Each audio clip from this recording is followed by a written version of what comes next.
vamos supor que eu tenho aqui o centro dessa circunferência e eu tenho um triângulo e um dos lados desse triângulo é um diâmetro da circunferência. Então, eu vou desenhar aqui um diâmetro dessa circunferência e vamos supor que o ângulo oposto ao diâmetro é um ângulo inscrito na circunferência, ou seja, é um ângulo cujo vértice está em cima da circunferência. Então, o meu triângulo vai ficar mais ou menos assim, né? Meu triângulo vai ser mais ou menos assim. E o que eu quero provar nesse vídeo é que esse ângulo inscrito na circunferência, que determina aqui o diâmetro, é um ângulo reto, é um ângulo de 90 graus. Né? Esse ângulo alfa aqui mede 90 graus. E eu vou provar isso de duas maneiras diferentes. Né? A primeira forma é, com certeza, a forma mais fácil. E, para isso, nós vamos usar o teorema que nós vimos no vídeo anterior. Né? Se você olhar aqui para esse ângulo inscrito, ele subtende este arco aqui, né? Agora eu pergunto, qual é o ângulo central que subtende este mesmo arco? Bom, o ângulo central que subtende esse mesmo arco é mais ou menos, é esse ângulo aqui. Esse ângulo aqui. Né? Ele subtende, ele determina exatamente este mesmo arco. Agora eu pergunto, qual é a medida deste ângulo central? Bom, esse ângulo central ele forma, na verdade, uma linha reta, né? Ele forma o diâmetro da circunferência. Então, a medida dele só pode ser 180 graus. E no vídeo anterior, nós vimos que a medida do ângulo central é igual ao dobro da medida do ângulo inscrito, que subtende o mesmo arco. Então, se o ângulo central é 180 graus, qual é o número cujo dobro é 180 graus? Bom, é 90, né? Então, o ângulo alfa aqui é 90 graus. Se o ângulo central é o dobro, então o ângulo inscrito vai ser a metade do ângulo central. Então, o ângulo alfa aqui é, na verdade, um ângulo reto. Ou você também pode dizer que esse triângulo é um triângulo retângulo. Agora, eu vou demonstrar isso aqui de uma outra forma. O mesmo esquema, né? Eu tenho o centro da circunferência, eu tenho um diâmetro, um ângulo inscrito na circunferência que determina esse diâmetro e determina também, né, os três segmentos formam um triângulo. E eu quero provar que esse ângulo inscrito aqui mede 90 graus.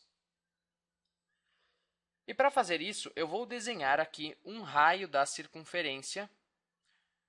Vou desenhar aqui um raio da circunferência. Então, esse segmento tem medida R. E da mesma forma, esse segmento aqui também é um raio da circunferência, né? Ele também liga o centro até um ponto na circunferência, então também tem medida R. E esse segmento aqui, vou pegar uma outra cor, esse segmento aqui também é um raio da circunferência, também tem medida R.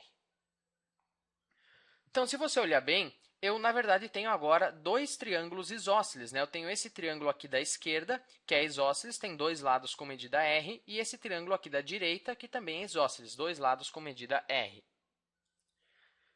Então, vamos supor que esse ângulo aqui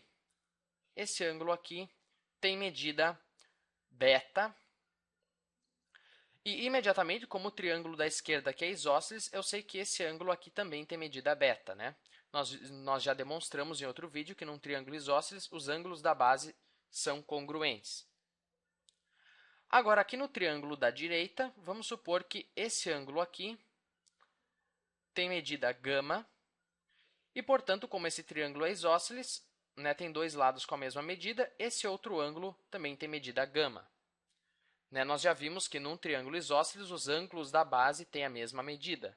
Né? A base sempre é o lado que tem medida diferente. Então, seria esse segmento aqui, né, seria a base, e ali os ângulos da base com a mesma medida gama.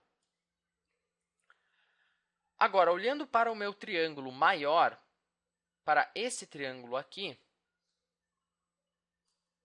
se eu somar todos os ângulos internos desse triângulo, eu vou obter 180 graus, certo? Nós também já demonstramos isso, que a soma dos ângulos em um triângulo é 180 graus. Então, se eu somar os três ângulos desse triângulo, o ângulo beta, o ângulo gama e também esse ângulo aqui, que é uma junção do beta e do gama, eu vou obter 180 graus. Né? O beta e o gama aqui, se somados, eles formam um ângulo só, né? Bom, agora vamos manipular isso aqui um pouco. Beta mais beta é 2 beta, gama mais gama é 2 gama, é igual a 180 graus. Agora, dividindo toda essa equação por 2, eu fico com beta mais gama é igual a 90 graus.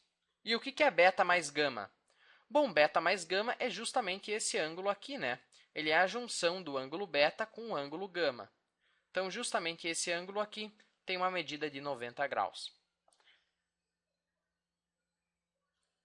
Então, era isso que eu queria demonstrar e espero que você tenha achado isso útil.